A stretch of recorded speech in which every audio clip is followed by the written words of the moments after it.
Hello students, मैं हूं जयशंकर झा और आप देख रहे हैं Career Point Nawada by Jaishankar Jha. मैं आप सबों को अपने YouTube channel Career Point Nawada में स्वागत करता हूं। आज मैं बीकॉम पार्ट 3 के स्टूडेंट्स के लिए जो टैक्सेशन बुक है उसका एक महत्वपूर्ण चैप्टर इनकम फ्रॉम सैलरीज का महत्वपूर्ण थ्योरी लेकर आया हूं। इससे पहले लाइव क्लास के जरिए आप लोगों को लगभग 10-12 क्वेश्चन तो प्रैक्टिकल बता ही दिया हूं और वहां थ्योरी भी डिस्कस कर दिए थे, लेकिन यहाँ पे स्पेशली मैं थ्योरी सेक्शन का ही डिस्कस करने वाला हूं। तो क्योंकि इनकम टैक्स में आपको थ्योरी जानना बहुत ज़रूरी है। बिना थ्योरी जाने आप एक भी क्वेश्चन को बना नहीं सकते हैं और समझने के लिए आपको थ्योरी जानना है। और बहुत सारे स्टूडेंट्स का डिमांड भी था जो पहले सर थ्योरी बताइए थ्योरी बताइए। तो आज मैं इस चैप्टर का इंपॉर्टेंट थ्योरी डिस्कस करने वाला हूँ। ठीक है, इस वीडियो में हम लोग डिस्कस करेंगे एलोवेंसेस तक। उसके बाद फिर नेक्स्ट वीडियो में आपको परक्यूजिट्स अनुलाभ के बारे में डिस्कस कर दूंगा। और लाइव क्लास तो प्रत्येक दिन लगभग 8 बजे होता ही है। तो जो भी फ्री में लाइव क्लास करना चाहते हैं बीकॉम पार्ट 3 के, तो वो इस चैनल के साथ जुड़ जाएं। चैनल को सब्सक्राइब करके बेल आइकन को प्रेस करके ऑल पर क्लिक कर दें। और आप लोगों की सुविधा के लिए मैं व्हाट्सएप ग्रुप बना दिया हूं, जिसका लिंक आपको डिस्क्रिप्शन में मिल जाएगा। आप लिंक के थ्रू ग्रुप भी ज्वाइन कर सकते हैं, तो आप अपना पढ़ाई कंटिन्यू रख सकते हैं। चलिए शुरू करते हैं आज का यह चैप्टर जो है इनकम फ्रॉम सैलरी। तो सबसे पहले हमको जानना जरूरी है जो सैलरीज क्या होता है। ठीक है, तो देखिए सैलरी का परिभाषा मैं यहाँ पे लिख दिया हूँ, आपको डिटेल्स में बता भी देता हूँ। ठीक है, सैलरी आय का जो है वो प्रथम शीर्षक है। इनकम का 5 मुख्य स्रोत हैं, ये आप लोगों को पहले ही बता दिया गया था, आपको पता भी होगा। ठीक है ना, तो इनकम फ्रॉम सैलरी में हम पहले पढ़ेंगे सैलरी क्या होता है। और तो चलिए देखते हैं। सैलरी जो है आय का प्रथम शीर्षक किसी नियोक्ता द्वारा, नियोक्ता का मतलब होता है वह व्यक्ति जो जॉब प्रोवाइड करता है। ठीक है ना, जो जॉब देता है, यानी कि मालिक समझ लीजिए। ठीक है, मालिक द्वारा या नियोक्ता द्वारा अपने कर्मचारियों को, कर्मचारियों का मतलब जो काम करता है, उनके द्वारा की गई सेवाओं के बदले, किनके द्वारा की गई सेवा, कर्मचारी के द्वारा, कर्मचारी जो सेवा करता है उसके बदले में कर्मचारी को जो पारिश्रमिक दिया जाता है वह वेतन कहलाता है। मतलब नियोक्ता के द्वारा कर्मचारियों को उनके काम के बदले में जो पारिश्रमिक दिया जाता है वह वेतन कहलाता है। ठीक है, आयकर की दृष्टि से किसी नियोक्ता द्वारा अपने कर्मचारियों को उनके द्वारा की गई सेवाओं के बदले में प्रति माह या समय समय पर जो पारिश्रमिक दिया जाता है वह वेतन कहलाता है। प्रति माह भी दिया जा सकता है, प्रतिदिन भी दिया जा सकता है, प्रति वीक भी दिया जा सकता है। तो इसलिए यहाँ पे कोई एक ये नहीं बोलना है माह में या वार्षिक या दैनिक, तो समय समय पे जो भी दिया जाए वो पारिश्रमिक के रूप में वेतन कहलाता है। इस पारिश्रमिक में नगद राशियों के अतिरिक्त उन सुविधाओं का मौद्रिक मूल्य भी शामिल किया जाता है जो किसी कर्मचारी को अपने नियोक्ता से प्राप्त हुई है। मतलब नगद में जो मिला वो तो है ही, लेकिन नगद में न देकर कोई अगर सुविधा भी प्रदान किया जाता है नियोक्ता के द्वारा कर्मचारी को, तो उस सुविधा का जो मूल्य होगा वो भी वेतन शीर्षक में शामिल किया जाता है और वो भी सैलरी ही हुआ। ठीक है, किसी कर्मचारी को अपने नियोक्ता से प्राप्त हुई और जो कर योग्य भी है। ठीक है, तो सबसे पहले इस चैप्टर में हम क्या निकालेंगे वो जान लेते हैं। तो इस चैप्टर में हमको निकालना होगा computation of taxable income from salary, यानी कि सैलरी से जो कर योग्य आय है वो निकालेंगे फॉर द असेसमेंट ईयर। यहाँ पे ईयर होगा, तो हम लोग अभी 21-22 का हम टैक्सेबल सैलरी फाइंड करेंगे। ठीक है, तो सबसे पहले जान लीजिए क्या सब लिखना है। बेसिक सैलरी, किसी व्यक्ति को जितना रुपया पर, जितना वेतन पर नियुक्त किया जाता है वो उसका बेसिक सैलरी होता है। उसमें bonus, commission, arrears of salary सबको क्या करना है, जोड़ना है। एडवांस सैलरी या उसके बाद देखिए ये डियरनेस अलाउंस या डियरनेस पे, डियरनेस अलाउंस, डियरनेस पे, महंगाई भत्ता या महंगाई वेतन। फिर सिटी कंपनसेशन अलाउंस, नगर क्षतिपूरक भत्ता, interim relief, commission on sale, ये अस्थाई कमीशन होता है, इसको ध्यान से सुनिए। Medical allowances, hill area allowance, house rent allowance, ये सबको क्या करना है, जोड़ना है। यह सभी सुविधाएं मिलता है कर्मचारी को अपने नियोक्ता से। ठीक है ना, तो एक एक को डिस्कस लाइव क्लास के थ्रू किया गया है, तो जो नहीं देखे हैं तो उस वीडियो को देख लें, आपको पूरा डाउट क्लियर हो जाएगा। ठीक है, travel area allowances, entertainment allowance, education allowances, taxable amount of perquisites यानी कि अनुलाभ हो गया, इसमें नगद नहीं मिलता है, इसमें व्यक्ति को सुविधा ही प्रदान कर दिया जाता है, जैसे कार दे दिया, बंगला दे दिया, माली नौकर, ये सब तो ये परक्यूजिट्स होता है। इसका डिस्कशन हम डिटेल्स में आगे करेंगे। Taxable amount of fringe benefit, तो इसके आगे देख लीजिए क्या है 18वां employers contribution in recognise provident fund, ये भी मैं बता दिया हूँ, ठीक है। ओवर 12% से ऊपर जो भी कंट्रीब्यूशन होता है आरपीएफ में, रिकॉग्नाइज प्रोविडेंट फंड में एम्प्लॉयर का, वो टैक्सेबल पार्ट होता है। तो इसका मतलब आप समझ गए होंगे, जो 12% तक क्या है फ्री है। तो चलिए इस सब को क्या करना है, आपको जोड़ लेना है, ठीक है। Interest on recognised provident fund over 9.5%, मतलब 9.5% तक फ्री है, उससे ऊपर जो भी इंटरेस्ट मिल रहा है वो टैक्सेबल होगा। उसके बाद profit in लिeu of salary, other taxable allowances, सबको जोड़ेंगे, यानी कि 21 आइटम मैं आपको यहाँ बता दिया हूँ, लेकिन इसमें से 3, 4, 5 मैक्सिमम होगा। उसी 5 आइटम्स को आप जब जोड़ लेंगे तो आपको क्या मिलेगा, ग्रॉस सैलरी, ठीक है ना, सकल वेतन निकलेगा। उसमें से कुछ डिडक्शन मिलता है, ठीक है। लेस देखिए क्या क्या होता है, डिडक्शन अंडर सेक्शन 16 आपको क्या क्या डिडक्शन करना है। इंटरटेनमेंट अलाउंसेस जो है ना आपको लेस करना होगा। इंटरटेनमेंट अलाउंस को भी आगे हम डिस्कस करेंगे, ठीक है। अभी आप समझ लीजिए यह सिर्फ मिलता है गवर्नमेंट एम्प्लॉय को, और वो भी मैक्सिमम 5000 और 20% ऑफ सैलरी, दोनों में जो कम हो प्रायः यही फ्री होता है, ठीक है। उसके बाद एम्प्लॉयमेंट टैक्स और स्टैंडर्ड डिडक्शन जो कि अभी 50,000 है, ठीक है ना। इन तीनों का जो टोटल होगा वो ग्रॉस सैलरी में से आप लेस कर देंगे, तो जो आपका बैलेंस आएगा वो हो जाएगा नेट टैक्सेबल अमाउंट क्या सैलरी का, ठीक है ना। तो यहाँ से आप समझ गए होंगे जो कैसे आपको ग्रॉस सैलरी या नेट टैक्सेबल सैलरी निकालना है। चलिए आगे वेतन से संबंधित कुछ टर्म को क्लियर कर लेते हैं, ठीक है। सब इंपॉर्टेंट पॉइंट्स रिगार्डिंग सैलरीज। अगर आपको पीडीएफ चाहिए तो आप व्हाट्सएप ग्रुप ज्वाइन कर लीजिए। जो ऑलरेडी ज्वाइन किए ही हैं तो उनको चिंता करने की कोई ज़रूरत नहीं है, आपको वहाँ पे पीडीएफ मैं प्रोवाइड कर दे रहा हूँ, ठीक है। देखिए सबसे पहले वेतन, प्रत्येक प्रकार के कर्मचारी कोई भी हो, सार्वजनिक हो यानी कि गवर्नमेंट एम्प्लॉई हो या प्राइवेट एम्प्लॉई हो, ठीक है ना, कोई फर्क नहीं पड़ता है, सब का वैल्यू इक्वल है इनकम टैक्स डिपार्टमेंट के नज़र में। नियोक्ता से प्राप्त प्रत्येक प्रकार का पारिश्रमिक आयकर अधिनियम के अंतर्गत क्या कहलाता है, वेतन कहलाता है। और इस शीर्षक में क्या होगा, तो कर योग होगा। नोट देखिए इस यहाँ पे वेतन और मजदूरी में कोई अंतर नहीं है, कोई 1 लाख का माह कमा रहा है, कोई 10,000 का माह कमा रहा है, आयकर विभाग के नज़र में दोनों समान है, ठीक है। चलिए दूसरा है नियोक्ता मतलब जॉब देने वाला कौन हो सकता है, तो कोई भी व्यक्ति हो सकता है, कंपनी हो सकता है, सरकार संस्था, ठीक है ना।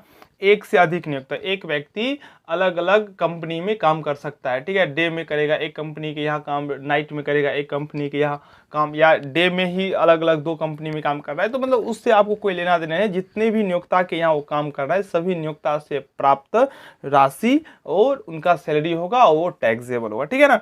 एक कर्मचारी को एक से अधिक नियोक्ता हो सकता है, सभी नियोक्ताओं से प्राप्त या प्राप्य वेतन जोड़कर उसकी वेतन से आय की गणना की जाएगी। चलो आगे बढ़ते हैं। वेतन की प्राप्ति, वेतन यदि अग्रिम प्राप्त हो जाए अथवा पुराना बकाया वेतन गत वर्ष में प्राप्त हो जाए जिस पर पहले आयकर न लगा हो तो यह कर योग्य वेतन में शामिल होगा। देखिए वेतन यदि अग्रिम प्राप्त हो जाए मतलब एडवांस में आप प्राप्त कर लिए तो वो क्या होगा, टैक्सेबल होगा, ठीक है। या कहीं नहीं प्राप्त हुआ हो, वो प्राप्त हो रहा है, अगर वहां पे टैक्स उस अमाउंट पे नहीं दिया है तो यहाँ पे वो टैक्सेबल होगा, ठीक है ना। इतना समझ लीजिए। इसके अतिरिक्त गत वर्ष में जो वेतन प्राप्त हो जाए वह भी कर योग्य वेतन में शामिल होगा। चलिए आगे बढ़ते हैं। वेतन अर्जित होने का स्थान, वेतन कहाँ अर्जित होता है यह महत्वपूर्ण है, कहाँ प्राप्त होता है महत्वपूर्ण है, मतलब कमा कहाँ रहा है यह इंपॉर्टेंट है, यह मायने रखता है, जो इनकम कहाँ कर रहा है, ठीक है ना। वो मिला कहाँ, अगर आप इंडिया में काम कर रहे हैं और आप चले गए अमेरिका तो आपको अमेरिका में मिला तो आपको इंडिया में अर्न माना जाएगा, ठीक है ना। तो वेतन कहाँ अर्न हो रहा है ये मायने रखता है, प्राप्त कहाँ हुआ ये मायने नहीं रखता, ठीक है। चलिए आगे क्या है, मालिक और कर्मचारी का संबंध, ध्यान से समझ लीजिए। सैलरी तभी होगा, वेतन हम तभी बोल सकते हैं जब दोनों में मालिक और कर्मचारी का संबंध हो। अगर मालिक और कर्मचारी का रिलेशन नहीं है तो निश्चित रूप से वो वेतन नहीं होगा, ठीक है ना। भुगतान करने वाला तथा भुगतान प्राप्त करने वाले के बीच में मालिक तथा कर्मचारी का संबंध होना आवश्यक है, तभी वह प्राप्ति वेतन मानी जाएगी। ठीक है ना। एक एग्जाम्पल के लिए मैं बता रहा हूँ, कॉपी जांच करने के लिए किसी प्रोफेसर की नियुक्ति हुई है और उस कॉपी जांच करने के बदले में जो पारिश्रमिक उन्हें मिलेगा वो इनकम फ्रॉम सैलरीज नहीं होगा, क्योंकि जहाँ वो कॉपी जांच कर रहा है वो उसका नियोक्ता नहीं है। ठीक है ना। गार्ड में आपको कहीं रख दिया तो इस सब कंडीशन में जो आपको मिलेगा वो अदर सोर्सेज में चला जाएगा, ना कि वो सैलरी में। ठीक है। संसद सदस्य का वेतन, संसद सदस्य का वेतन जो होता है वो इनकम फ्रॉम सैलरीज में नहीं आएगा, क्योंकि संसद जो होता है उसका वो कर्मचारी नहीं है। ठीक है ना। यह वेतन सिस्टम का योग नहीं है, क्योंकि संसद सदस्य सरकार के बीच का संबंध नियोक्ता तथा कर्मचारी का नहीं होता है। यह कहाँ चला जाएगा? अदर सोर्सेस में। ठीक है। ध्यान से इस सब को समझिए। साझेदार का वेतन, साझेदार का वेतन वेतन शीर्षक में कर योग्य नहीं है। ठीक है। यह व्यापार अथवा पेशे से लाभों के शीर्षक में कर योग्य होता है। आपको मैं इसलिए बता रहा हूं जो कोई भी क्वेश्चन बनाने में आपको कोई दिक्कत ना हो। ठीक है। कर मुक्त वेतन। ठीक है।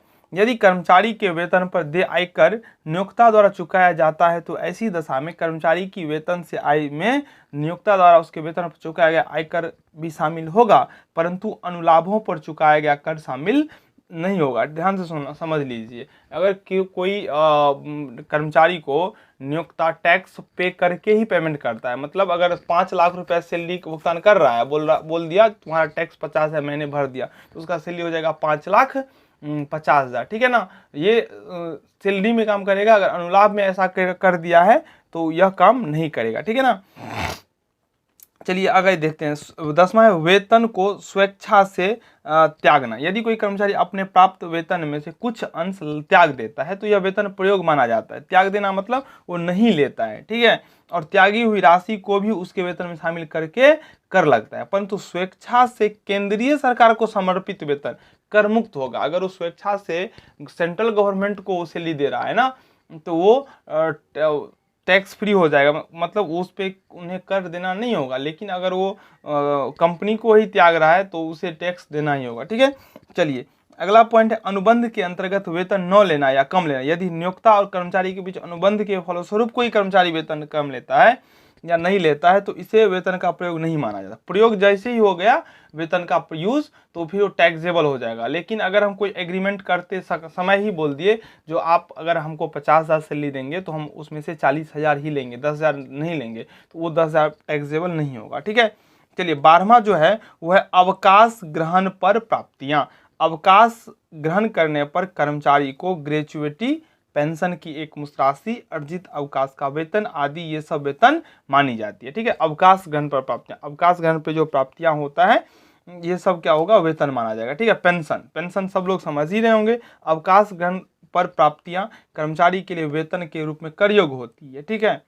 चलिए आगे देखिए। नियोक्ता द्वारा की गई कटौतियां, नियोक्ता द्वारा कर्मचारी के वेतन में से अनिवार्य रूप से की गई कटौतियां वेतन प्रयोग नहीं मानी जाती है। मतलब अगर निश्चित रूप से उनमें से कुछ अमाउंट डिडक्ट हो रहा है तो वो वेतन का प्रयोग नहीं माना जाएगा। कर्मचारी अथवा उसके उत्तराधिकारी को भुगतान, कर्मचारी अथवा उसके उत्तराधिकारी को भुगतान, ड्यूटी पर रहते हुए किसी व्यक्ति को चोट लग जाती है या मृत्यु हो जाती है उसे अथवा उसके उत्तराधिकारी को, अगर चोट लग गया है तो उसको ही मिलेगा, अगर मृत्यु हो जाता है तो उसके उत्तराधिकारी को मिलता है। केंद्रीय सरकार, राज्य सरकार या स्थानीय सत्ता अथवा सार्वजनिक क्षेत्र के उपक्रम द्वारा स्वेच्छा से दी गई राशि आयकर से मुक्त होता है। ठीक है ना। कंपनसेशन के लिए जो भी कुछ पेमेंट किया जाता है किसी भी स्तर से वो टैक्स फ्री होगा। ठीक है। पारिवारिक पेंशन, मृतक कर्मचारी की विधवा अथवा उसके कानूनी उत्तराधिकारी को प्राप्त पेंशन अन्य साधनों से आय शीर्षक में कर योग्य होती है। पारिवारिक पेंशन, मृतक कर्मचारी की विधवा अथवा उसके कानूनी उत्तराधिकारी को प्राप्त पेंशन अन्य साधनों से आय शीर्षक में कर योग्य होता है। ठीक है। चलिए 17वां पॉइंट है नियोक्ता के अतिरिक्त अन्य किसी व्यक्ति से प्राप्तियां। नियोक्ता के अतिरिक्त अन्य किसी व्यक्ति से प्राप्तियां, कोई पारिश्रमिक अथवा सुविधा जो नियोक्ता के अतिरिक्त अन्य किसी व्यक्ति से मिली हो, अन्य साधन से आय में चला जाएगा। नियोक्ता के अतिरिक्त किसी से प्राप्त हुआ हो, पहले ही मैं बता चुका हूं जो वेतन शीर्षक में कर योग्य होने के लिए कर्मचारी और नियोक्ता का संबंध होना जरूरी है। ठीक है। वेतन मान के आधार पर वेतन, देखिए ये क्या होता है। अधिकांशतः नौकरी में कर्मचारियों की नियुक्ति वेतनमान के आधार पर होती है। यह वेतनमान कर्मचारियों के मूल वेतन को बताता है। वेतनमान क्या होता है आप लोग भी देखे होंगे, जो ऐसा लिखा रहता है 5200 से 20,000, 200, फिर ग्रेड पे 2000, ये समझिए 26,000, 2,000, 50,000 के वेतनमान में होती है। तो इसका मतलब क्या हो गया, 26,000 से वेतन स्टार्ट होगा और एक निश्चित तिथि को 2,000 करके बढ़ता जाएगा। यह वृद्धि कब तक होगा, जब तक कि उसका वेतन 50,000 नहीं हो जाता। ठीक है, देखिए क्या यहाँ पे इसका अर्थ यह है कि मिस्टर एक्स की नियुक्ति के समय उनका मूल वेतन कितना है, 26,000। इस मूल वेतन में प्रतिवर्ष 2,000 की वृद्धि होगी। यह वृद्धि तब तक जारी रहेगी जब तक कि मिस्टर एक्स का मूल वेतन 50,000 तक नहीं पहुंचता है। ठीक है, चलिए आगे के ग्रेड पे के आधार पर मूल वेतन। चलिए, वर्तमान में अधिकांश संस्थाओं में कर्मचारियों की नियुक्ति वेतनमान के आधार पर न होकर ग्रेड पे के आधार पर होती है। ऐसी स्थिति में कर्मचारियों का मूल वेतन प्रारंभिक वेतन में ग्रेड पे जोड़कर ज्ञात किया जाता है। प्रारंभिक वेतन जो होता है उसमें ग्रेड पे को क्या किया जाता है, जोड़ दिया जाता है। ठीक है, वेतन के उपार्जित होने का समय। चलिए, कर्मचारियों को वेतन अगले माह की प्रथम तारीख अथवा चालू माह की अंतिम तारीख को दे होता है। यदि वेतन अगले माह की प्रथम तारीख को दे है, ध्यान से सुन लीजिए, प्रत्येक मंथ के अंतिम दिन मिल रहा है या अगले मंथ के पहले तारीख को मिल रहा है, एक दिन का ही डिफरेंस हो रहा है, लेकिन काम बहुत हो जाएगा। ठीक है, कर्मचारियों को वेतन अगले माह की प्रथम तारीख अथवा चालू माह की अंतिम तारीख को दे होता है। यदि वेतन अगले माह की प्रथम तारीख को दे है तो ऐसी दशा में प्रत्येक वर्ष पिछले वित्तीय वर्ष के मार्च से चालू वित्तीय वर्ष के फरवरी तक का वेतन उस कर निर्धारण वर्ष से संबंधित वित्तीय वर्ष की वेतन से आय होगी। ठीक है ना, कब होगा ऐसा चीज ये समझ लीजिए, फरवरी, मार्च से लेकर फरवरी तक ही। कब, जब वेतन अगले माह के प्रथम तारीख को मिल रहा है, मतलब मार्च का पैसा जो मिलेगा वो 1 अप्रैल को मिलेगा, अप्रैल का पैसा 1 मई को मिलेगा। ठीक है, तब यदि वेतन के अंतिम तारीख यदि वेतन माह की अंतिम तारीख को दे होता है तो चालू वित्तीय वर्ष के अप्रैल से चालू वित्तीय वर्ष के मार्च तक वेतन उस वित्तीय वर्ष में वेतन से आय होगी। वेतन कब दे है इस बात का स्पष्ट उल्लेख प्रश्न में रहना चाहिए। यदि नहीं रहता है तो निम्न बात को ध्यान रखेंगे। पहला, सरकारी अथवा अर्ध सरकारी कर्मचारियों की दशा में जिस माह का वेतन हो वो अगले माह की पहली तारीख को जिस माह का वेतन हो वह अगले माह की पहली तारीख को दे माना जाता है। एक बार फिर से मैं बता देता हूं, सरकारी तथा अर्ध सरकारी कर्मचारियों की दशा में जिस माह का वेतन हो वह अगले माह की पहली तारीख को दे माना जाता है। किसके दशा में, सरकारी और अर्ध सरकारी, मतलब मार्च का पैसा अप्रैल में मिलेगा, अप्रैल का पैसा मई में मिलेगा, मई का पैसा जून में मिलेगा। ठीक है, और अगला है बैंकों तथा गैर सरकारी कर्मचारियों की दशा में जिस माह का वेतन हो वह उसी माह की अंतिम तारीख को दे माना जाता है। अगर प्रश्न में स्पष्ट उल्लेख ना हो तो आप इन दोनों कंडीशन के आधार पर पता कर सकते हैं जो उन्हें वेतन कम मिला है। ठीक है, तो वेतन से संबंधित इतना बात कंप्लीट हो गया। अब आपको भत्ता के बारे में समझना है, फिर उसके बाद लाभ के बारे में समझना है। ठीक है, तो इस चैनल के साथ बने रहे, सैलरी उनका आप लोग समझ गए होंगे। अब मैं नेक्स्ट वीडियो में आप लोगों को भत्ता के बारे में समझाऊंगा। तब तक के लिए आप पिछले वीडियो को भी देख सकते हैं और पढ़ाई कंटिन्यू रखिए। फिर जो भी डाउट होता है आप कमेंट में बताइए, लाइव सेशन में आके अपना डाउट क्लियर कर लीजिए, लेकिन अच्छा से पढ़ाई कीजिए। ठीक है, धन्यवाद।